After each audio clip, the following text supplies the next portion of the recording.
Hi, I'm Chuck Firlotte, and welcome to Heart, a podcast series on leadership brought to you from the Welsh College of Business and Technology at beautiful Sacred Heart University. Chuck Firlotte is a successful business executive, a guy who's worked very hard to get to where he is, emphasizes learning, taking care of people, and always meeting his responsibilities. He's actually a great role model for someone who wants to grow in their career. Has always wanted to do more, grow more, and make a greater contribution. And he's never ending. And you're going to have to nail his coffin shut when he dies, because he's going to want to do one more deal, for sure. I'm Chuck Firlotte, and we're at the beautiful campus of Sacred Heart University with Heart to Heart, a podcast series on leadership. And with me today is Connecticut author Charlie Slack. Greetings, Charlie. Good to have you. Nice to be here, Chuck. Hetty Green. Who was she and what was she all about? Because you're an author and wrote several books, and the one on Hetty is particularly fascinating to me. Well, I'm glad to hear that, Chuck, and she was fascinating to me. Hetty Green was the first female tycoon of Wall Street. She was the lone woman who went toe-to-toe with the bad guys, or the big, tough Gilded Age guys, and was an extremely courageous woman and a brilliant investor, and she made her mark on the world that way. What's fascinating to me is why we don't know more about her, because heretofore she was known in the Guinness World Book of Records as what? The meanest? The world's greatest miser. The world's greatest miser. Tell us a little bit about that. Well, I think she was absolutely very tight with a nickel. It was part of her. It was part of her upbringing. Her DNA. It was part of her obsession, which I can get into, of protecting and growing her family fortune and proving to her parsimonious, tough guy father, even long after his death, that she was capable as a woman of protecting and growing a fortune. And that became her overriding obsession in life, and she was indeed incredibly parsimonious. But she had these wonderful qualities about her. She was a woman of courage, of great humor, and an absolutely brilliant investor who left her mark on the world. Born in Bellows Falls, Vermont? No, when she married somebody from Bellows Falls. She was actually born in New Bedford, Massachusetts, into the Howlands, the most successful whaling family at the height of the whaling era. So she wasn't an up-from-nothing character. Right, sure. She was born into some money. Her father was a man named Edward Black Hawk Robinson, who had married into the Howlands. He was from Rhode Island. And the whaling business was, the whale oil at that time powered the world to the same extent that oil does today. And they were the most successful whaling family. Now, Hetty wound up inheriting several $1 million, about a total of about $5 million. But most of it was, according to the tradition of the day, it was bound up in trust with her to receive the income from that, and the trusts were run by her by appointed male trustees whom Hetty deemed to be incompetent. So one of the great battles of her life was to get control of this money, because she knew she could handle it better than they could.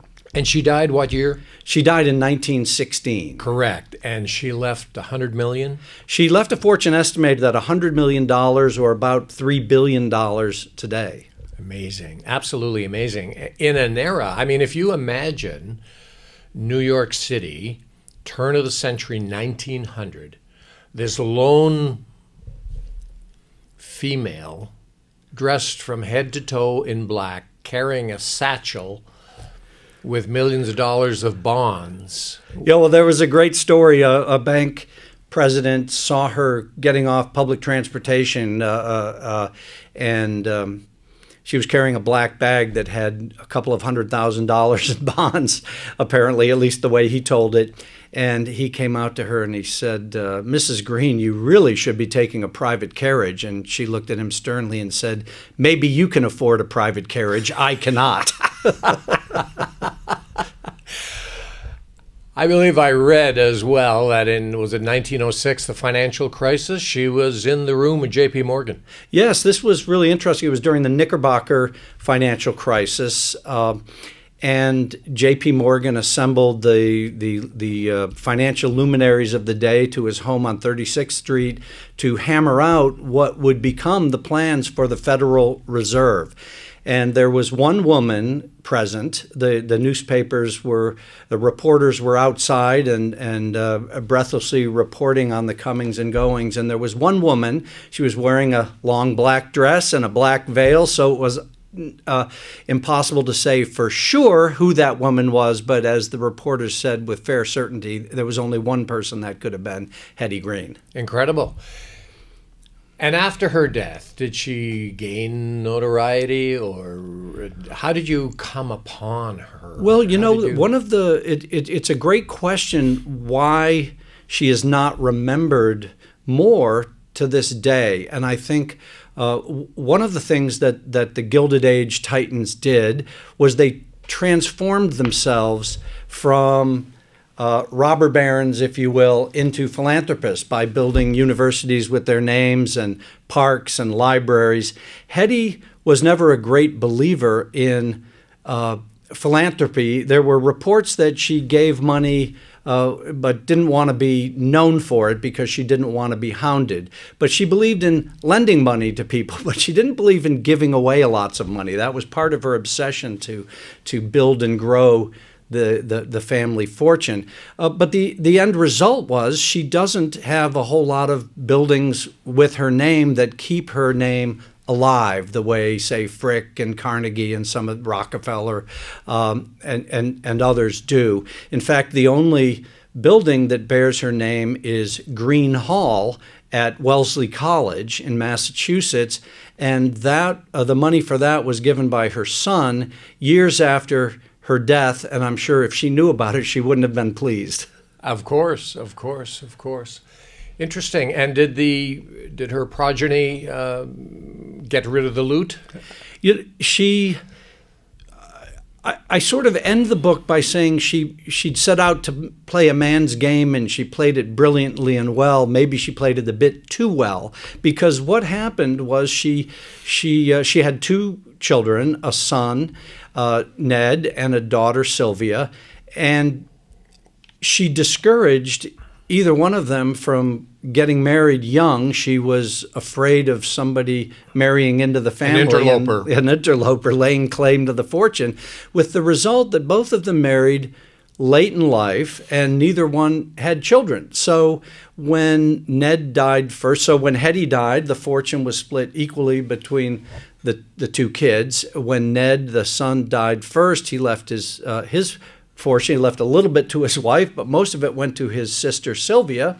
And when Sylvia died, she left the money to any number of charities or causes, long-lost relatives. So the money essentially scattered to the wind, with the effect that was the end of the fortune. So in a sense, you could see that Hetty's great obsession to protect and grow this fortune ended inevitably with the fortune being scattered to the wind. But she had accomplished what she set out to do. Interesting.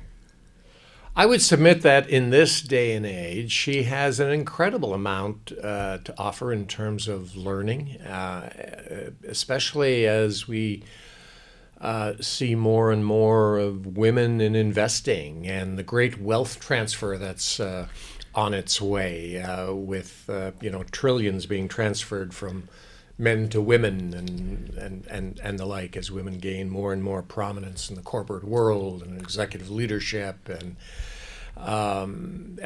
the like. But she existed in a day and age where women were in the kitchen.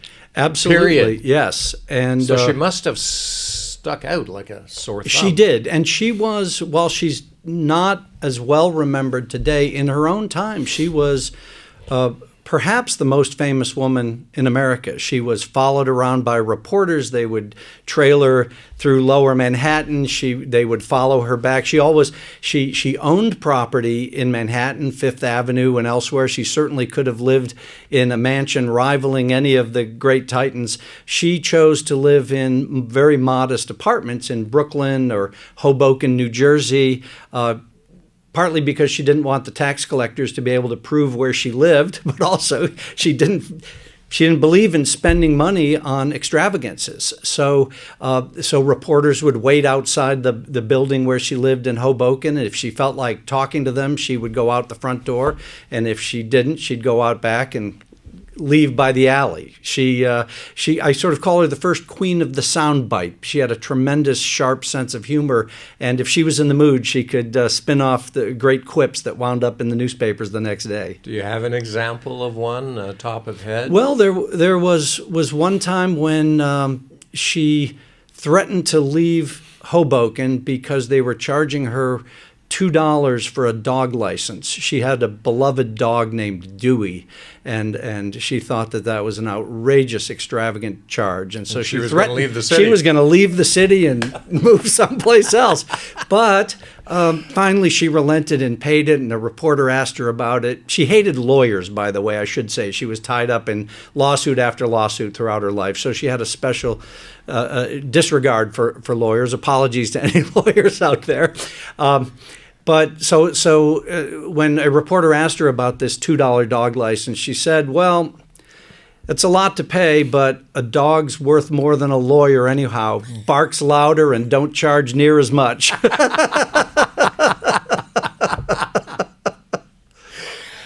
Now, fast forward to 2025, I understand you were invited to an investment conference in Omaha.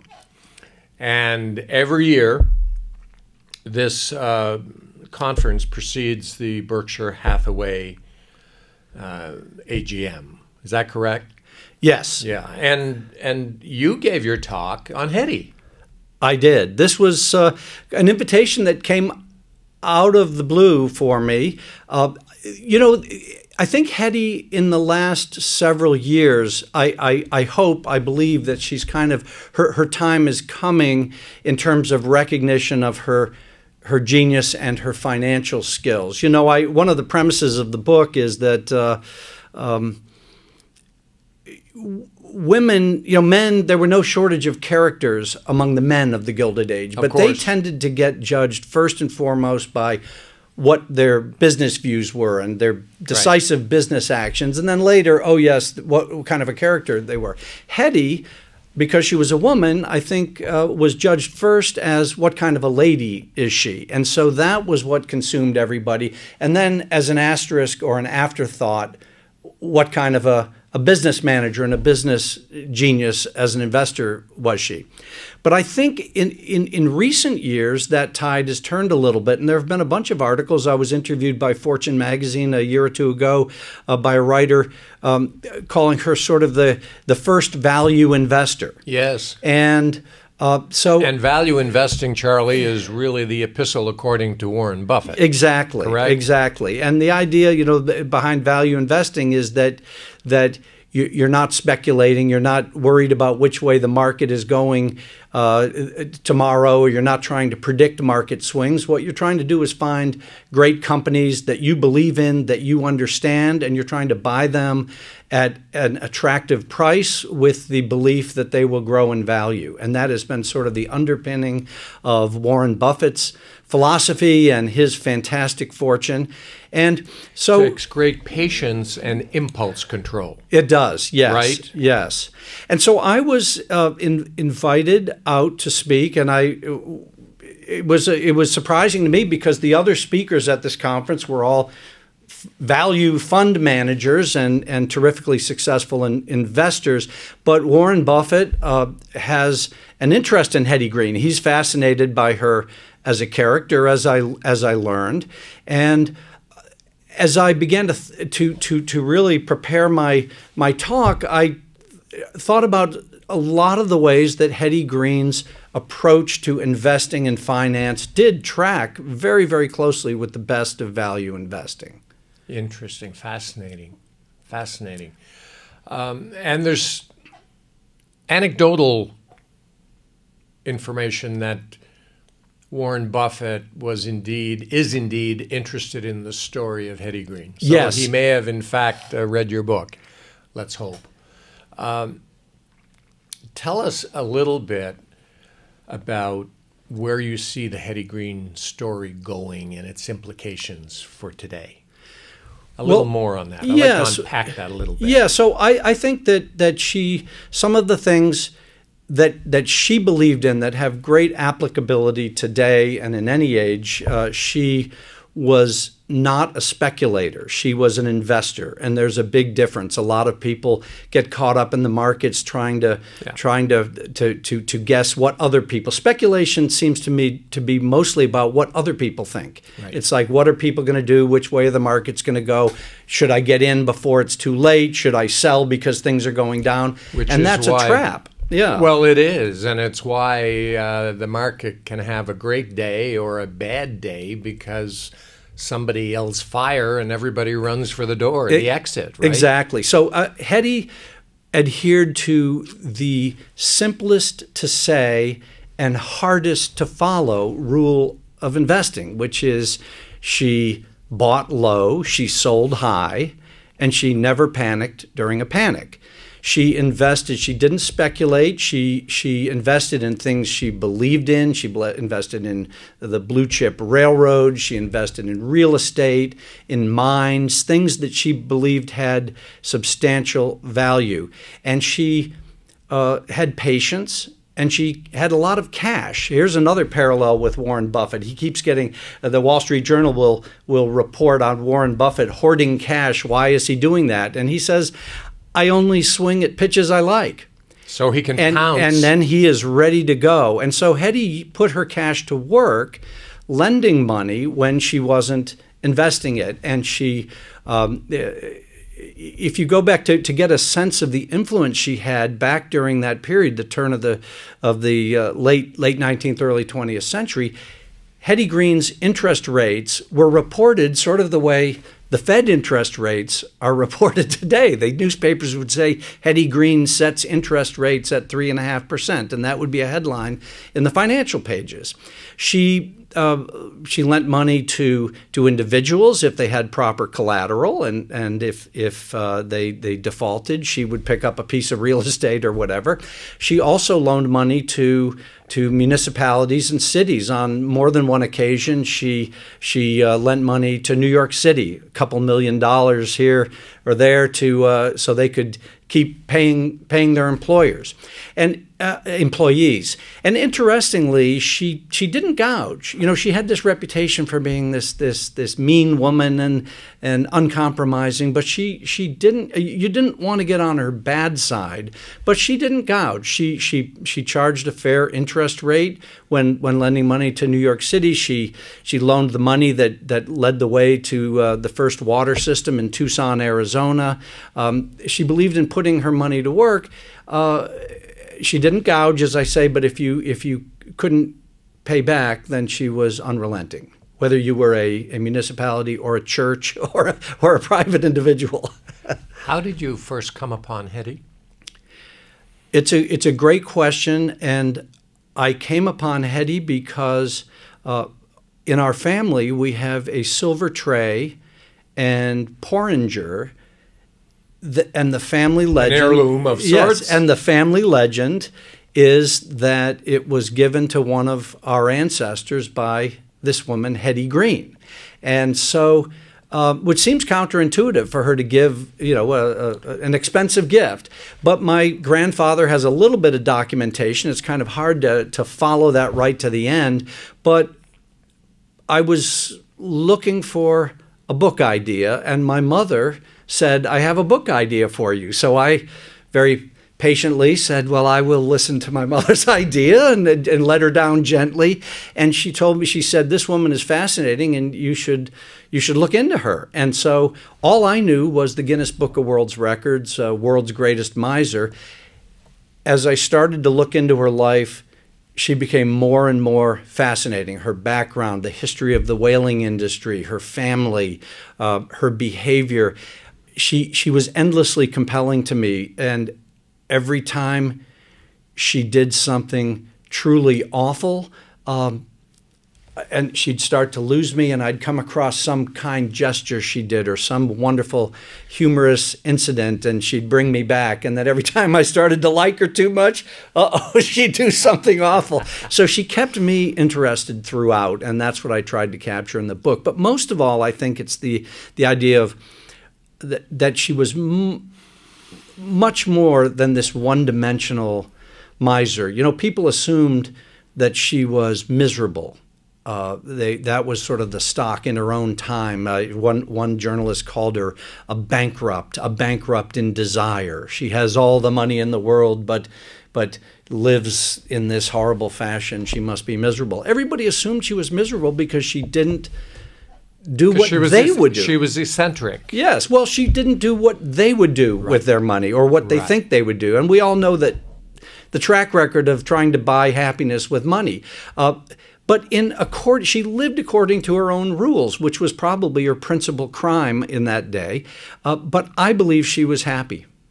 Interesting. She got up every day. It's another connection to Warren Buffett, who says, I get up every day and do what I love to do. And that was Hetty. She got up. She knew she was great at it. She wanted to do it. She loved it. And it kept her going. So, Mrs. Slack, thank you for the unilateral direction with your son. We have the benefit of Hetty today in a wonderful read. Charlie, I was so excited to get into the story of Hetty with you that I really didn't get into Charlie Slack. So, tell me a little bit about your journey, where you grew up, what got you into living by the pen, if I can use that antiquated term? So I grew up outside of Boston in a suburb, Newton, and I think... You've lost all semblance of Bostonian. Well, full disclosure, I was born in Wisconsin. Right. My dad was a doctor. He was at the University of Wisconsin, and then we moved to Boston when I was about 10. So I think I was shaped by a Midwestern accent and moved to Boston, and some of that got shaved off, but I never quite fully acquired the Boston accent. Your father was a very prominent Harvard professor and medical doctor. He was a physician and a professor and kind of a pioneer in the uses of computers in medicine, which he was vilified for, I'm sure, in the early 1960s. Oh yes, he was. This was the 1960s. Now you say computers in medicine, it'd be how could you conduct medicine without computers all over the place. Inconceivable in today's world. When he first started working in the 1960s, it was what kind of a nut job is this guy? What place does a computer have in medicine? And he was accused of dehumanizing medicine or trying to replace doctors with computers. And his quip was always, any doctor that can be replaced by a computer deserves to be replaced by a computer. But now they're so ubiquitous, it's hard to look back and remember that it was that controversial. We're probably going through the same thing right now with AI, and I should say probably as scary as AI is for writers, maybe I'll borrow from my dad and say in the end we might look back and say that any writer who can be replaced by AI, should be. Who knows? But anyway, my parents always had a lot of books in the house. Of course. And particularly they had a bookshelf upstairs in their bedroom full of old paperbacks that had that wonderful old musty paperback smell. And on hot summer days, my parents were the last people to put air conditioning in the house. And I would grab those books and smell the musty smell of those paperbacks and get carried away to distant places by these books in that bookcase. And I think... I always wondered if I could be a writer. It just seemed like such a great thing to be. And you stumbled into Harvard, played football. I did, and I back then unfortunately, this pipeline is not there the way it was. There was sort of if you wanted to be a writer, there was a good avenue, which Pathway. was the newspaper industry, and there were thousands of local newspapers, and then there were regional. Then you would work, and then there would be a regional newspapers, and then larger newspapers. So you were honing your writing skills and getting paid something. The salaries weren't great, but there was sort of a path, and that's kind of And you gone became now. an ink-stained scribe. I did. I spent my first 2 years at the Chattanooga Times in Wonderful. Chattanooga, Tennessee, which actually not many people may not know was sort of the origins of the New York Times. The owner of the Did not Chattanooga know that. Times, the owner of the Chattanooga Times, moved to New York and purchased a small newspaper, the New Fascinating. York Times. Yes, and so the Fascinating. families, I think, to this day remain connected. And then after that, I wrote for the Richmond Times-Dispatch, which is a great regional newspaper. And, So you lived in Richmond? Lived in Richmond Another for a number beautiful of years. part of the world. Yes, loved Chattanooga is Richmond. lovely. Yeah, and then I had this idea that I wanted to be a writer. I'd always, I loved journalism. I loved that daily charge of pursuing the story, but in the end, it would go taking me back to my parents' bedroom. I wanted to have one of those books on that shelf have my name on it, and so that had always kind of been my dream. And I took a chance when I was in my late 30s and feeling a little restless. I already was married and had one daughter and another on the way. But I had this idea for a book where I was getting into golf, and I said, well, what a great way to see the country, one golf course at a time, because you spend 5 hours with perfect strangers and you can tell their stories and tell the stories of the places you're going through. So I took unpaid leave of absence from my job, and it was kind of a crazy thing to do and didn't make any sense, but it turned out to be sort of one of the craziest but best decisions I made. I took this trip. I traveled down Route 1 from Presque Isle, Maine, down to Key West on Route 1, playing public golf courses as I went, and I was able to sell the book. It became a book called Blue Fairways, which was my first book. And that gave me sort of the confidence to quit my job. I which can do this. Was another crazy decision because I was assuming, well, I'm a published author, and now the money will start rolling in from my books. I bet in those days, people said you were crazy to give up the security of the newspaper. Yeah, business. yes, Correct? there's the irony. It's a great point. We had at that time at the Richmond Times-Dispatch, I had such wonderful, talented colleagues, and we had over 100 reporters and editors on that regional newspaper. And how can you give up such a secure, stable job? Of course, ironically, within a few years, the newspaper industry started to go through all these gyrations. Transformational yes, changes. and it never, still, I think, trying to figure out how to make it. And a lot of implications for journalism. We back then at the Times-Dispatch, we had a reporter at every single town council meeting, every single event. Much harder for local politicians to do their business without scrutiny. And so I do wonder. I think there are a lot of implications. But anyway, I left I with this flourish of confidence when the book was about to be published. I left my job and realized, wow, well, the book is getting some nice reviews, but the money's not flowing in the way I kind of imagined. And so I began crafting. I'd been a business reporter at the newspaper, and I began sort of crafting a career for myself as a business and financial writer, and that's sort of what I do to this day. So today you do financial writing, I know, for some major financial institutions. But I get a sense that your first love is writing the book.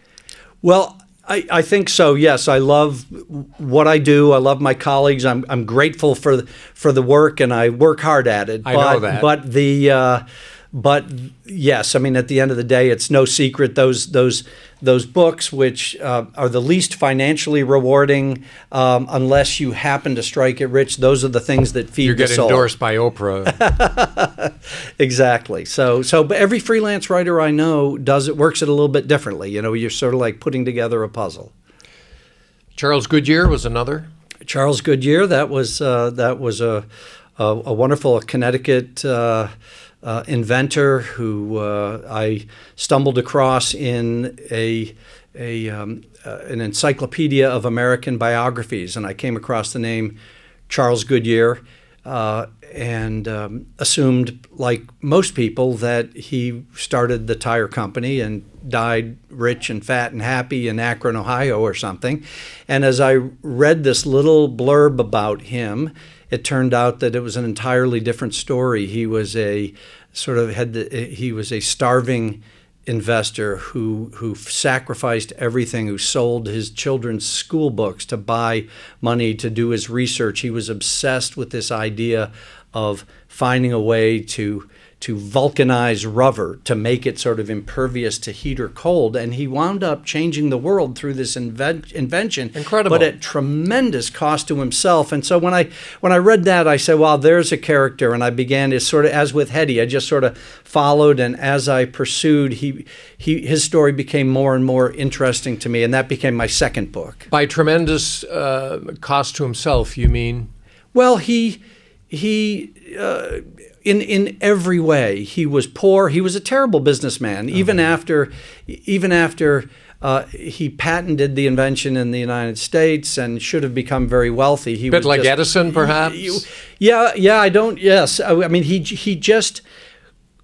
he kept pursuing this dream, the romantic side, and other people would be stamping out rubber products and making a lot of money. He would be making ship sails out of rubber or ornate desks and so forth.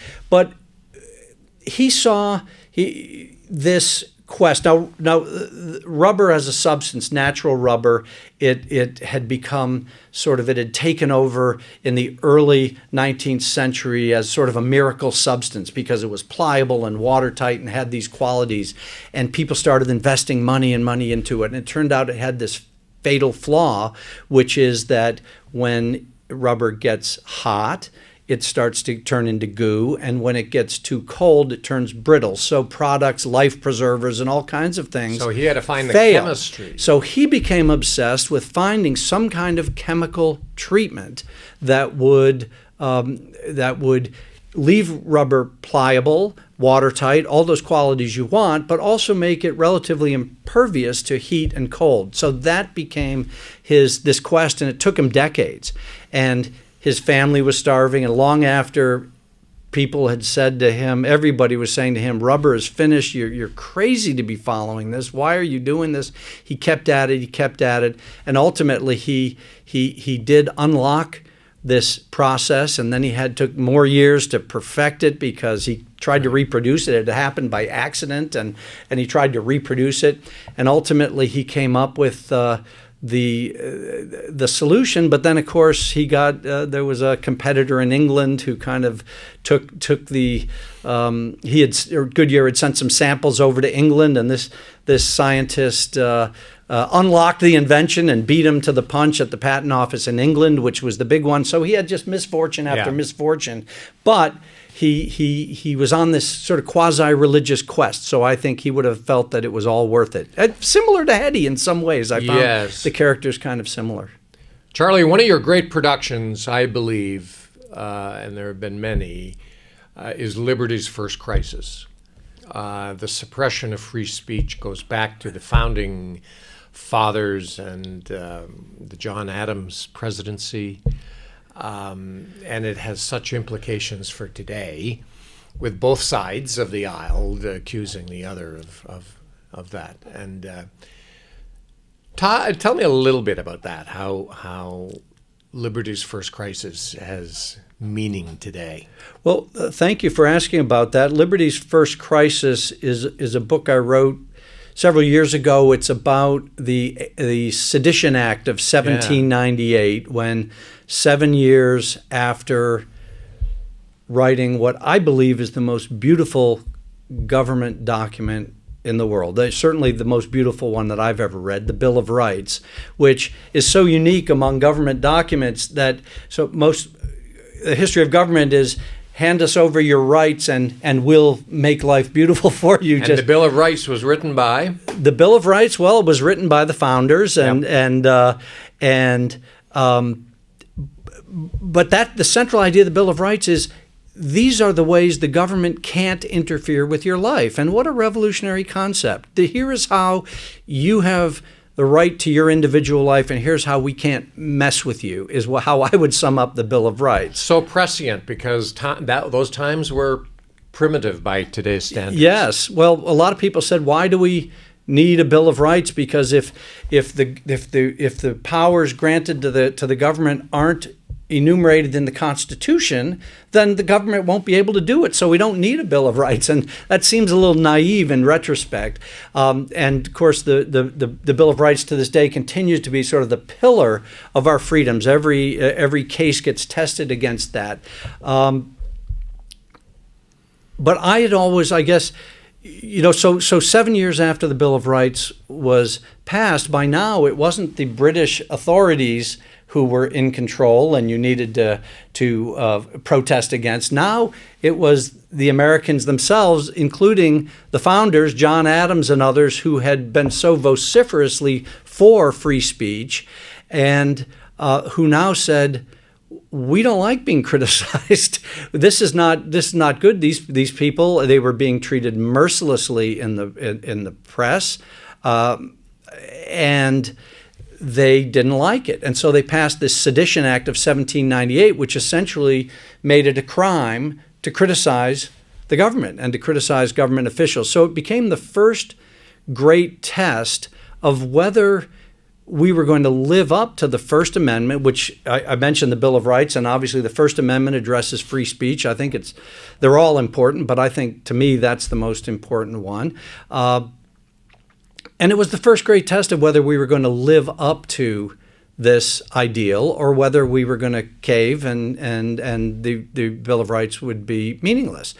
And ultimately, the country, through lots of travails, many people were jailed for criticizing John Adams and others. Ultimately, the country woke up and overcame that crisis, but we've been fighting it ever since. And that's why, as you said kindly, that it has relevance today. And I do have people who tell me, wow, this is really timely, and they are, I know for a fact they're very conservative or they're very left-wing, but they are everybody perceives that there's sort of this ongoing threat to our rights to free speech. Charlie, it always has impressed me that the life of a writer is a labor of love. What advice would you have to young men and women that are looking at writing as a career? It's a wonderful question, and that is very timely right now because the profession has changed so much. As I say, newspapers have very, very lean staffs. It's not the feeder system that it used to be. There are all these questions about artificial intelligence, which I have to say I've been taken aback by. I used to think, well, artificial intelligence may go after this, that, or the other, but there's at least writing. There's no way they'll ever be able to do that. And I've been astonished at how good AI has become so quickly. So it's phenomenal. It's crazy. You can get an essay pumped out and... I asked it, I was curious and a few years ago and asked it to write a 3-stanza poem in iambic pentameter and combine citrus fruits and love. So I was just going back to my old English major days, and I said, I'm going to give it completely random instructions. And in 5 seconds, it came back with this intricate poem with all these metaphors, and it wasn't Shakespeare, but I've read worse. And so that was a bit of a wake-up call. I guess I would come back for young writers to the idea that there's always room for good writers, and what it takes is is persistence, especially today. I think there are opportunities. There are lots of opportunities online. There are greater opportunities than ever before to be self-published, whether that's creating your own blog post, self-publishing a book. These kinds of opportunities didn't used to exist. So it's become a lot more confusing than it was in the past because there aren't those portals that I mentioned. But so many of the gates have come down, and it's really a matter of finding your way. One piece of advice that I would give, and I sort of sometimes have thought that it would have made an easier road for me, is to find a specialty from the outset. And rather than saying I'm going to be a writer and just sort of going out there and selling your talents as a writer, to find a specialty that not every writer can write about, whether it's law or medicine or AI or other forms of technology, and that I think has great value when you go to sort of build your clip files. Perhaps a mile deep versus a mile wide. Yeah, I think that I sort of came at it as a generalist. Like, I love to write, and that's enough. Sure. And I've made my way and found my way, and then did sort of start to specialize in business writing as a newspaper reporter, and then professionally, and that made a big difference for me. Charlie, a few years ago, you took a job with a client, I believe, and a very large international, I'll call it, publishing house. And you tried that and left. Tell me a little bit about that. Yes, well, I went. I had been doing a lot of work with Time Incorporated, which was sort of the great publishing company. Absolutely. And the story I'd read so much about Time Incorporated over the years, and how it was formed, and how Time Magazine came into being, and I just love stories like that.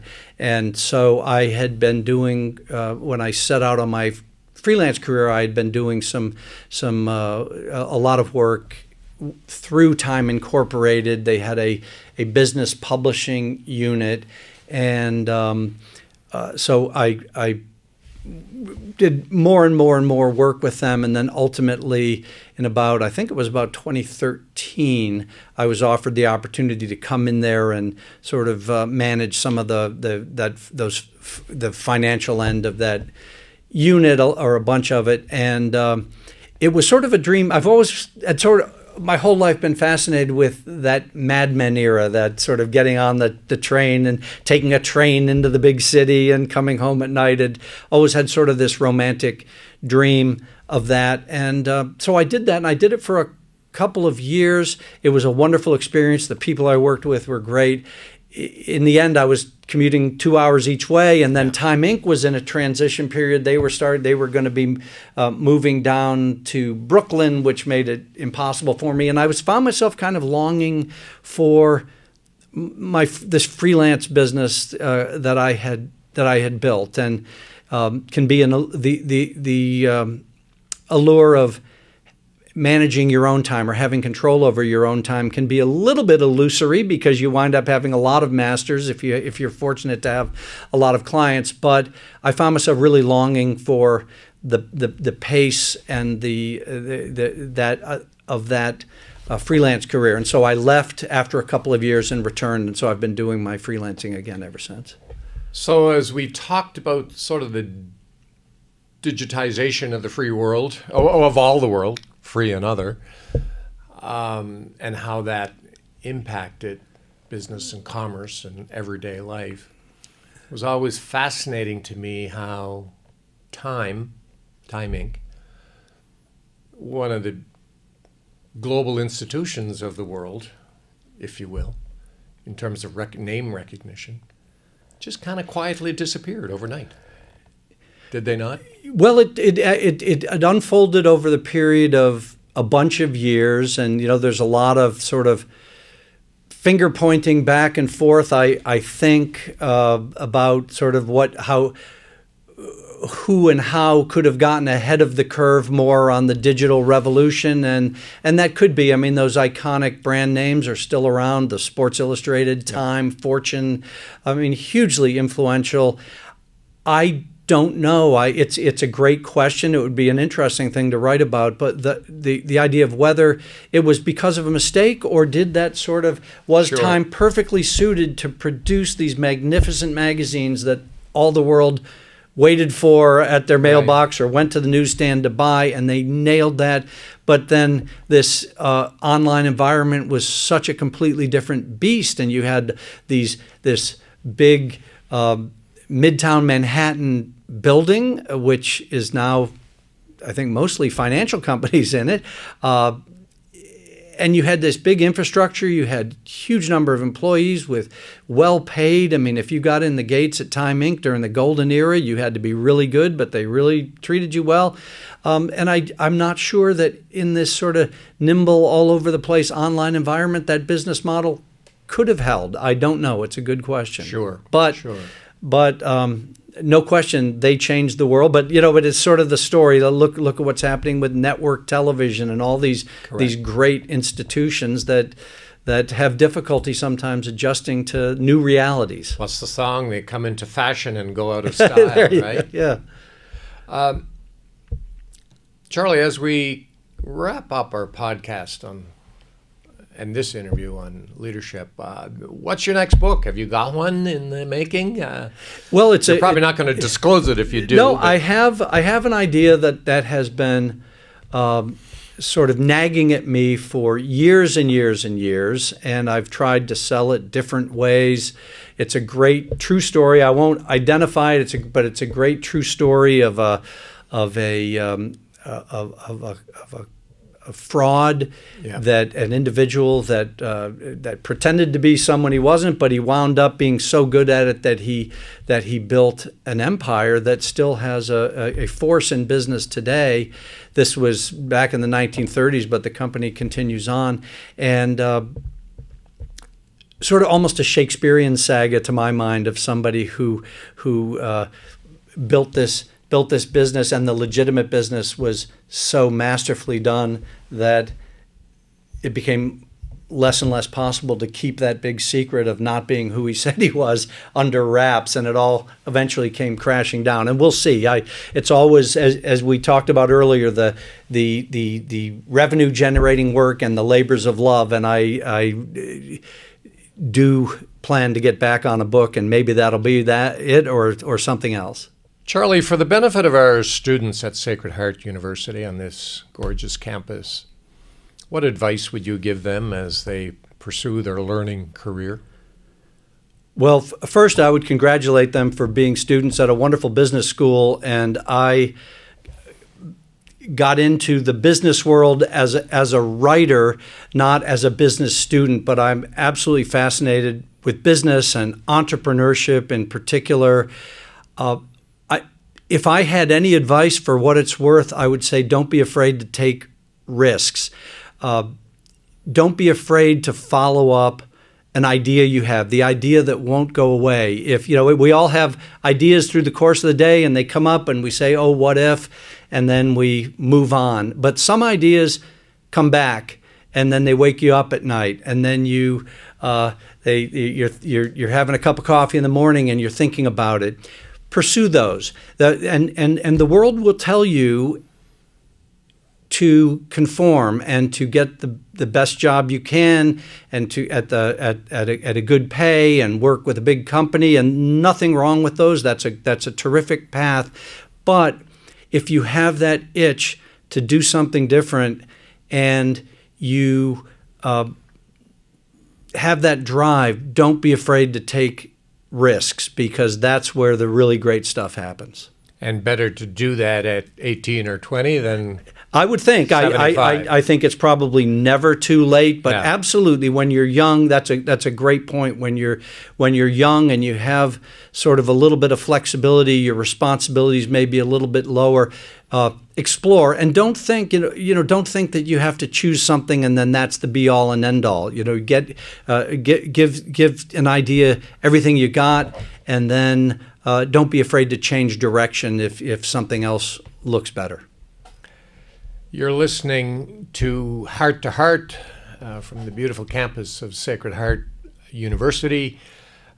Today's guest is Charlie Slack, a Connecticut author whose writings and production have so much implication for leadership today. Charlie, thank you for joining us. Thank you so much, Chuck. This has really been wonderful.